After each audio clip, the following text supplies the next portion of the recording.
नया भारत है जहां दंगाइयों के खिलाफ एफआईआर नहीं होते बल्कि अमन और मोहब्बत की बात करने वालों के खिलाफ एफआईआर दर्ज होता है। ये नया भारत है जहां क्रिसमस की तैयारी करते हुए ईसाइयों पर सरकार मुकदमा दर्ज करती है। नेहरू का नाम आइंस्टीन के साथ लिया जाता था और आपका नाम एप्स्टीन के साथ लिया जाता है। नया भारत है जहां दीपक जो मोहब्बतों की रोशनी लेके खड़ा हुआ था उसके खिलाफ कोटद्वार की पुलिस गंभीर धाराओं में एफआईआर दर्ज कर रही थी और वो भी उस दिन हो रहा था जब उत्तराखंड के मुख्यमंत्री कोटद्वार में मौजूद थे। ये नया भारत है जहां दंगाइयों के खिलाफ एफआईआर नहीं होते बल्कि अमन और मोहब्बत की बात करने वालों के खिलाफ एफआईआर दर्ज होता है। ये नया भारत है जहां जम्मू कश्मीर में नीट का एग्जाम क्वालिफाई करने वाले 50 बच्चों में अगर 42 मुसलमान होते हैं तो फिर मेडिकल कॉलेज की मान्यता ही रद्द होती है और जश्न मनाया जाता है। ये नया भारत है जहां बरेली में खाली घर में नमाज पढ़ने पर पुलिस मुकदमा दर्ज करती है। ये नया भारत है जहां क्रिसमस की तैयारी करते हुए ईसाइयों पर सरकार मुकदमा दर्ज करती है। नेहरू का नाम आइंस्टीन के साथ लिया जाता था और आपका नाम एप्स्टीन के साथ लिया जाता है। हम करें बात दलीलों से तो रद्द होती है, उनके होठों की खामोशी भी सनद होती है। कुछ न कहने से भी छिन जाता है एजाज़े सुखन। आपको रहना है तो आपको मिलकर चलना पड़ेगा क्रिश्चियन के साथ, पंजाब में और इंडिया में भी। और आप जानते हैं क्रिश्चियन किसी का दुश्मन नहीं। यीशु मसीह धर्म जात बदलने नहीं आए। अगर यीशु मसीह धर्म बदलने के लिए आए होते, एक नया धर्म हमारा होता, क्रिश्चियनिटी एक धर्म होती, तो आज हम सड़कों पे होते, आज हम सड़कों पे धरना दे रहे होते क्योंकि ये हमारे धर्म के खिलाफ चल रहे, हम ऐसा बोलते।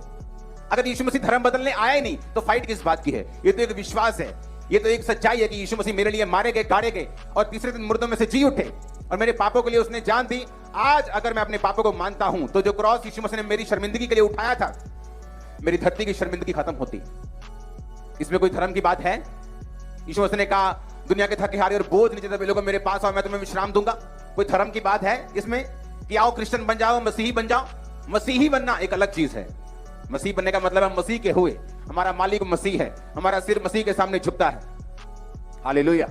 हम पापों से आजाद हो चुके हैं, हमारा नया जन्म हो चुका है।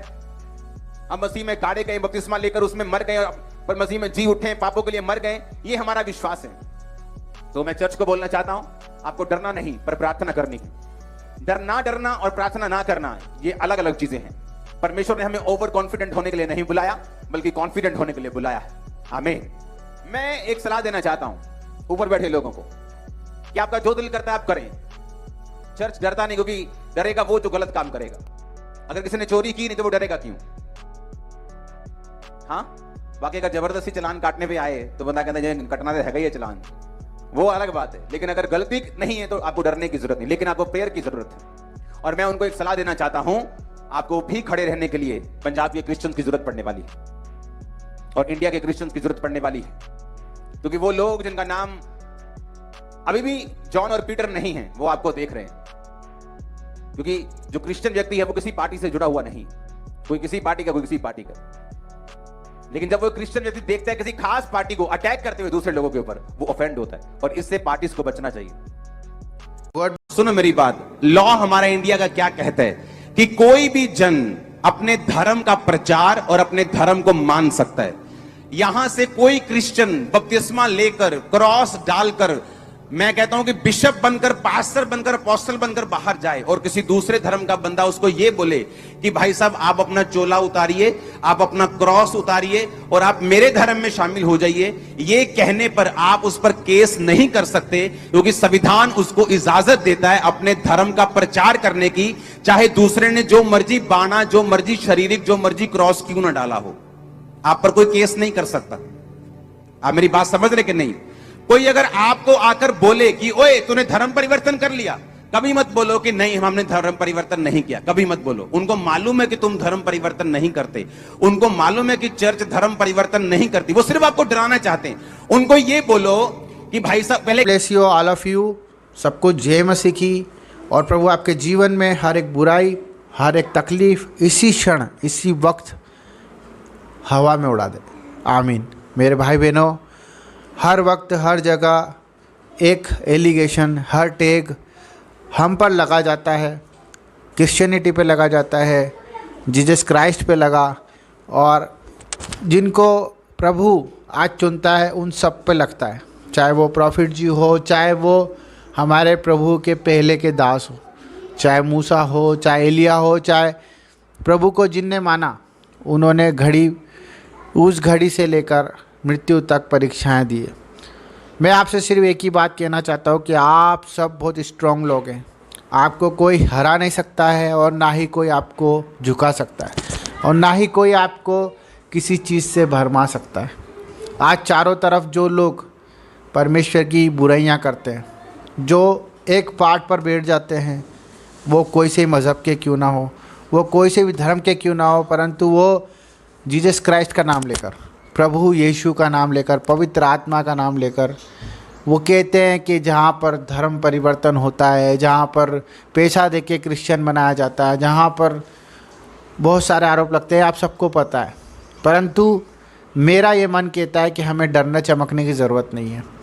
जो लोग आप पर आरोप लगाते हैं, परमेश्वर का वचन कहता है कि जो लोग आरोप लगाते हैं उन पे आरोप लगे जाएंगे। जो लोग आपको पर आपके जीवन पर एलिगेशन लगाते हैं उनके लिए वो खुद ब खुद अपने लिए खड्डा खोद लेते हैं।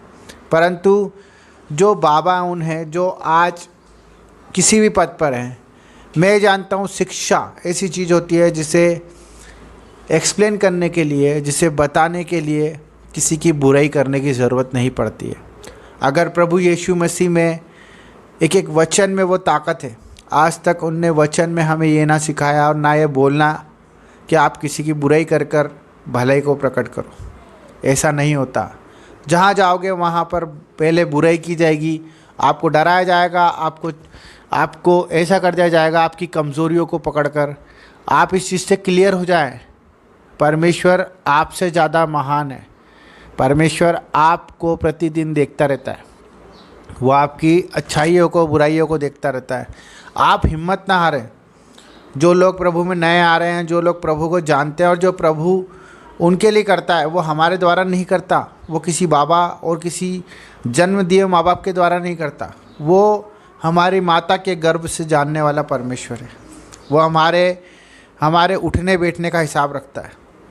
आप अपनी चिंताएं उसको सौंप दें, बिना किसी धन के, बिना किसी पैदल यात्रा के, बिना किसी पहाड़ों पर चढ़ने से, बिना किसी को कुछ खिलाने से, झूठा बात और झूठी बातें बोलकर डराने से। ये सब चीज़ें आप समझ सकते हो। मैं आपको एक इनडायरेक्टली बताना चाह रहा हूँ कि जहाँ भी आप जाओगे, आपकी कमज़ोरी को आप ताकत बना लो।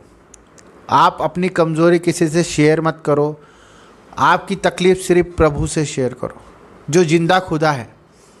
अगर आज आप परेशानी में हो तो उसका हल उसके पास है, किसी मनुष्य के पास नहीं। ये मेरा अनुभव है। मैं दुनिया में भटक चुका हूँ, परंतु मुझे सिर्फ सच्चा मार्ग प्रभु यीशु ने ही दिया है। उसी के द्वारा मैं जीवित हूँ और उसी के द्वारा आप भी जीवित हैं। लोग आप पर आरोप लगाएंगे, आप प्रचार करें, आप प्रार्थनाएं करें, आप दुआएं करें सबके लिए। कोई नहीं आपके साथ, परमेश्वर खड़ा है।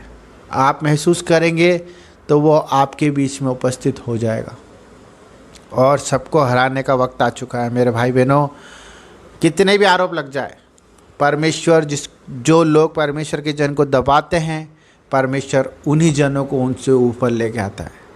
यस, आमीन। God bless you. सबको जय मसीह की।